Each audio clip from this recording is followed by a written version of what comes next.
بسم اللہ الرحمن الرحیم اعوذ باللہ من الشیطان الرجیم بسم اللہ الرحمن الرحیم مقاصد سوم کتاب البیع سبق نمبر 17 اولیاء تصرف میں سے گفتگو تھی ولایت عدول المومنین میں۔ آج کے سبق میں ہم دو روایات کا تذکرہ کریں گے کہ جو یہ بتاتی ہیں کہ یتیم کے مال میں فقط عدم مفسدہ کافی ہے۔ جی، باپ اور دادا کے علاوہ باقی جو اولیاء تصرف ہیں آیا ان میں مصلحت شرط ہے یا شرط نہیں؟ تو بعض روایت کا ظہور اس میں ہے کہ عدم مفسدہ کافی ہے، مصلحت شرط نہیں۔ دو روایتیں ہیں،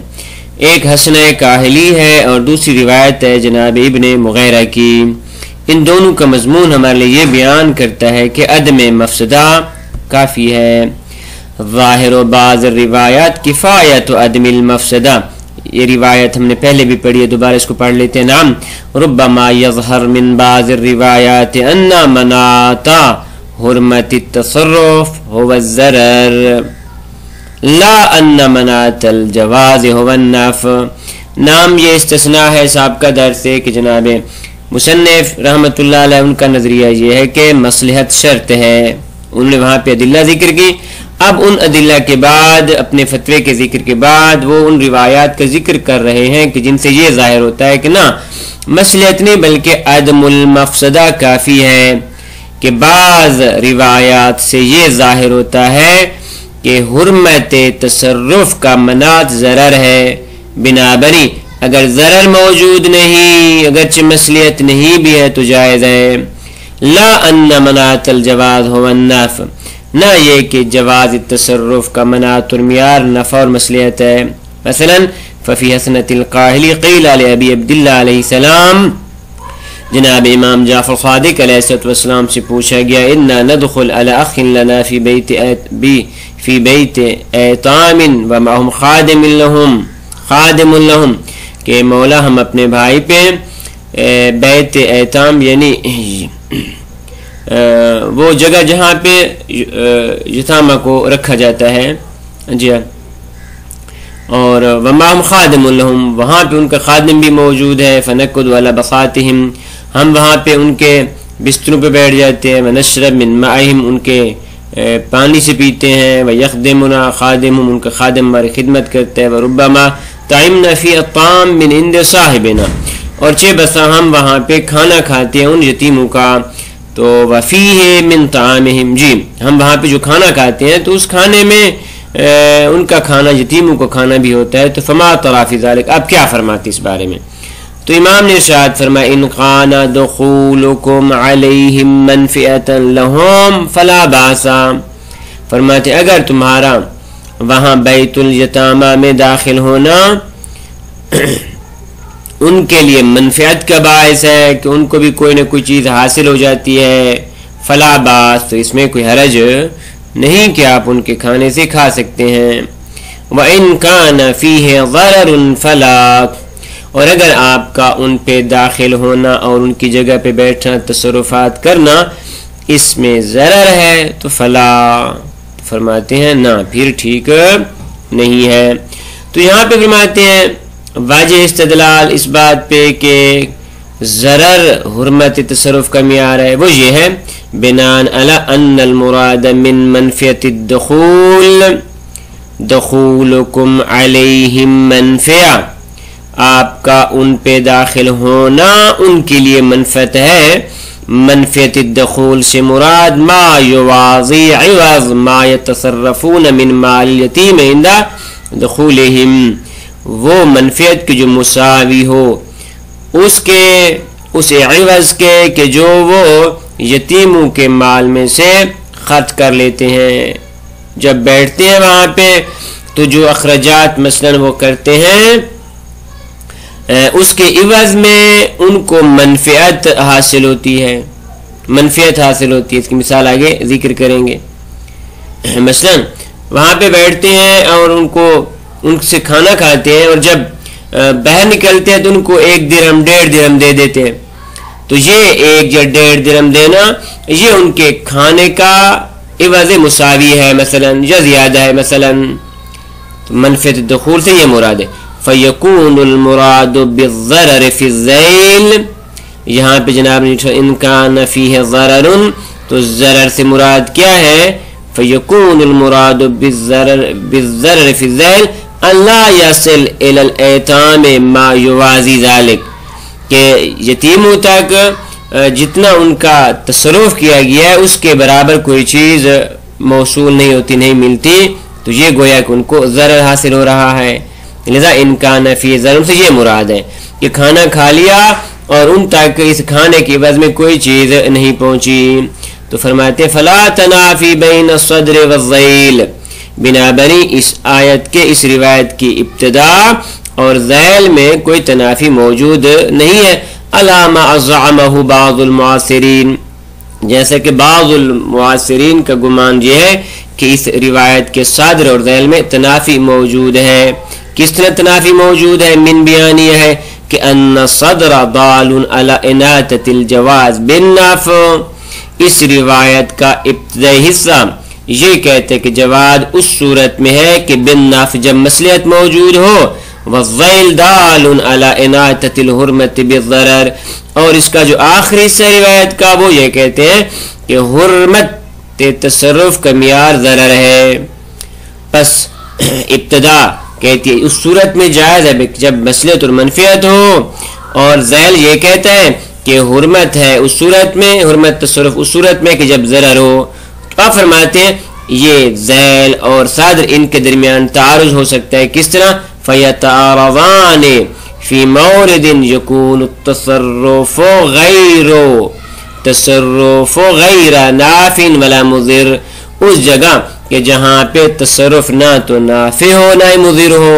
اور جہاں پہ دونوں چیزیں اکٹھی ہو گئی. تو پس جب دونوں چیزیں اکٹھی ہو گئی تو تعارض ہو رہا ہے. پس یہ روایت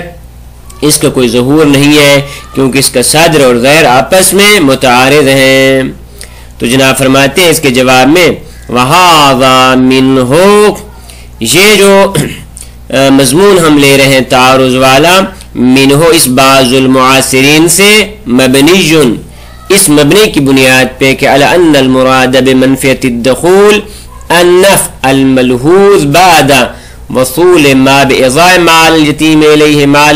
الیہ، کہ منفیت سے مراد، منفیت دخول سے مراد وہ نفع ہے کہ جو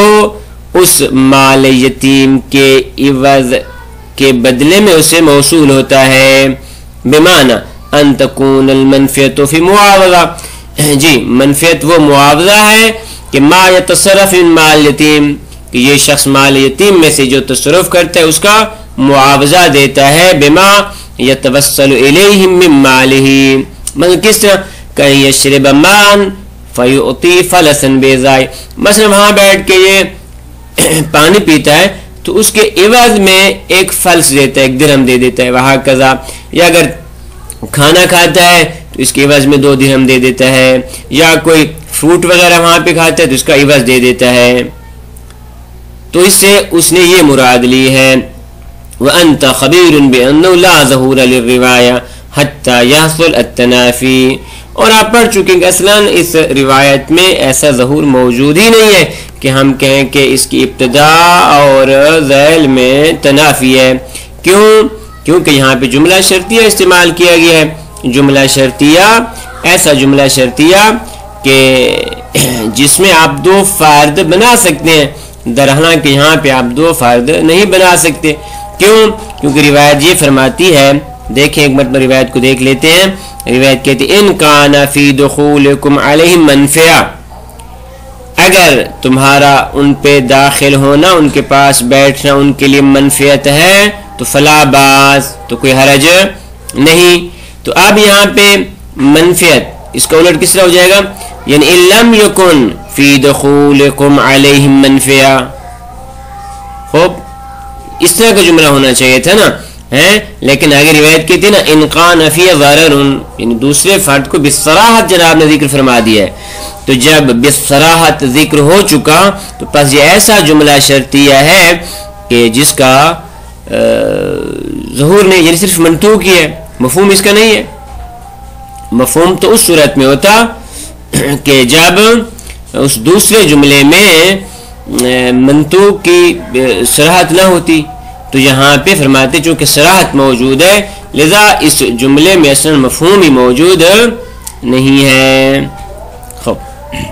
لذا کہتے ہیں اس کا کوئی ظہور نہیں ہے، کوئی اس کا مفہوم اور ظہور نہیں ہے حتی یاسن التنافی۔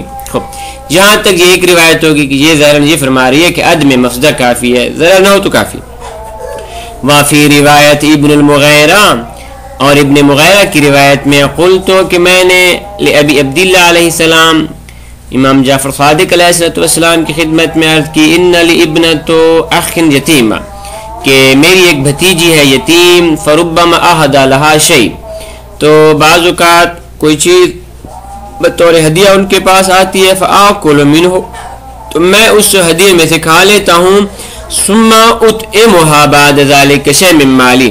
اس کے بعد پھر میں اپنے مال سے اس کو کھلا دیتا ہوں، کوئی عوض دے دیتا ہوں، اور فاقول اور میں اپنے دل میں کہتا ہوں یا رب ھذا بھذا اے پروردگار یہ اس کے عوض میں اس کو دے رہا ہوں۔ قال لا باس تو جناب نے ارشاد فرمایا اس میں کوئی حرج نہیں ہے، چونکہ آپ اس کو اس کا عوض دے رہے ہیں تو جائز ہے۔ لذا جناب فرماتے فإن ترک الاستفصال عن مساوات العوض وزیادته، یہاں پہ امام نے یہ نہیں پوچھا کہ جب آپ اس کا ہدیہ کھاتے ہیں تو اس کے عوض میں اس کو اس ہدیے سے اضافی دیتے ہیں یا برابر دیتے ہیں، تو جناب کا یہ نہ پوچھنا اس بات پہ دلالت کرتا ہے کہ وہی مساوات عوض کافی ہے، یعنی زیادہ دینا ضروری نہیں ہے۔ فإن ترک الاستفصال عن مساوات العوض وزیادته، جناب کا اس تفصیل کو ترک کرنا کہ عوض آپ برابر کا دیتے ہیں یا زیادہ دیتے ہیں، یہ ترک یدلو دلالت کرتا ہے علی عدم اعتبار زیادہ کہ زیادتی معتبر نہیں، الا مگر آپ یہ کہیں کہ عموماً ایسا ہوتا ہے، غالباً ایسا ہوتا ہے کہ اگر آپ اس کے مال سے مثلا کوئی چیز کھا لیتے ہیں تو اس کا عوض زیادہ دیا جاتا ہے عمومی طور پہ، الا ان یحمل علی الغالب مگر یہ کہ اس کو حمل کیا جائے غالب پر کہ من کون التصرف الطعام المہدی الیہا کہ تصرف کرنا ایسے کھانے میں کہ جو مثلا اس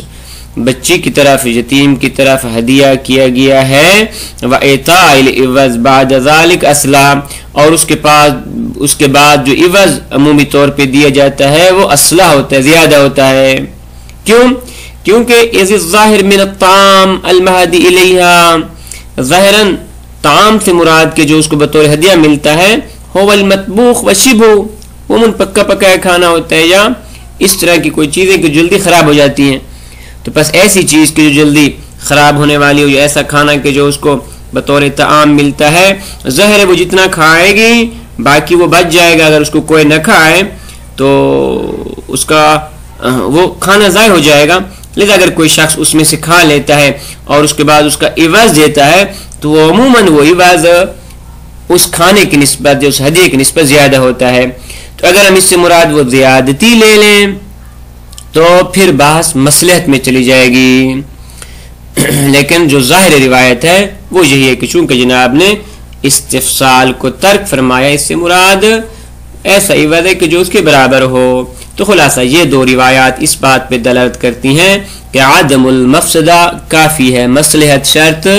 نہیں ہے۔ وصلی اللہ علی محمد و اہل بیتہ الطیبین الطاہرین۔